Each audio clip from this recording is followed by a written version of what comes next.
জুলাই গণহত্যার রায় ঘিরে কয়েকটি জেলায় যানবাহন স্থাপনা এবং স্মৃতিস্তম্ভে নাশকতার ঘটনা ঘটেছে। দুর্বৃত্তরা কোথাও অ্যাম্বুলেন্সে, ব্যাংকে, বাসে পেট্রোল বোমা ও ককটেল বিস্ফোরণ ঘটিয়ে কিংবা আগুন দিয়ে পালিয়ে যায়। এতে আতঙ্ক ছড়িয়ে পড়ে এলাকাগুলোতে। দুই জেলায় গাছ ফেলে সড়ক অবরোধ করে কার্যক্রম নিষিদ্ধ আওয়ামী লীগের নেতাকর্মীরা। শনিবার মধ্যরাতের ঘটনা। সামাজিক যোগাযোগ মাধ্যমে ছড়িয়ে পড়া একটি ভিডিওতে দেখা যায় এক যুবক লম্বা একটি লগির মাথায় আগুন জ্বালিয়ে বগুড়ার শেরপুরের গ্রামীণ ব্যাংকের একটি শাখায় আগুন দিচ্ছে। সাথে সাথে দাউ দাউ করে জ্বলে ওঠে সাইনবোর্ডের বাইরের অংশ। এতে হতাহতের ঘটনা না ঘটলেও আতঙ্ক ছড়িয়ে পড়ে পুরো এলাকায়। জড়িতদের শনাক্ত ও আইনের আওতায় আনতে কাজ চলছে বলে জানিয়েছে পুলিশ। সিলেটে শহীদ শামসুদ্দিন আহমদ হাসপাতালের পার্কিংয়ে থাকা একটি অ্যাম্বুলেন্সে আগুন দেয় দুর্বৃত্তরা।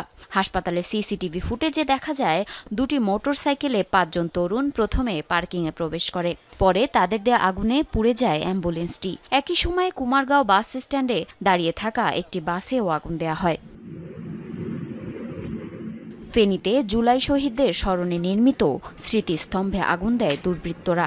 মোবাইলে ধারণকৃত ভিডিওতে দেখা যায় মুখে মাস্ক পরা কয়েকজন কেরোসিন ঢেলে স্মৃতিস্তম্ভে আগুন দিয়ে পালিয়ে যাচ্ছে। ঘটনাস্থলের আশেপাশের সিসিটিভি ফুটেজ সংগ্রহের কাজ করছে পুলিশ। গাজীপুরের গ্রামীণ ব্যাংকের মাওনা শ্রীপুর শাখায় ২টি পেট্রোল বোমা নিক্ষেপ করেছে দুর্বৃত্তরা। এই ঘটনায় প্রতিষ্ঠানের সাইনবোর্ড পুড়ে গেলেও খুব বেশি ক্ষয়ক্ষতি হয়নি।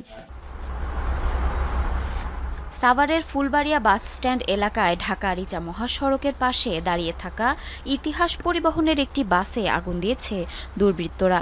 তবে এ ঘটনায় কেউ হতাহত হয়নি। এদিকে মাদারীপুরের গোপালপুর বাস স্ট্যান্ডের পাশে নির্বিচারে গাছ কেটে মহাসড়কের বিভিন্ন অংশে অবরোধ করে কার্যক্রম নিষিদ্ধ আওয়ামী লীগের নেতাকর্মীরা।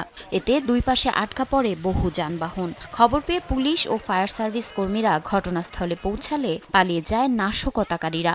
আমরা যতটুকু আমাদের নলেজে আছে এবং আমরা আশেপাশে যেই তথ্যগুলো পেয়েছি সেটা হচ্ছে যে আওয়ামী লীগের ডাকা যে শাটডাউন কর্মসূচি সেটাকে বাস্তবায়ন করতে এই আওয়ামী লীগের লোকজন এই রাস্তাটা ব্লক করে।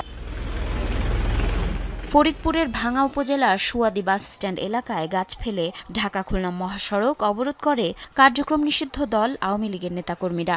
১ ঘণ্টা পর খবর পেয়ে পুলিশ গিয়ে যান চলাচল স্বাভাবিক করে। এ ঘটনায় বিভিন্ন এলাকা থেকে ১৪ জনকে আটক করা হয়েছে। জারিন অর্নি, যমুনা নিউজ।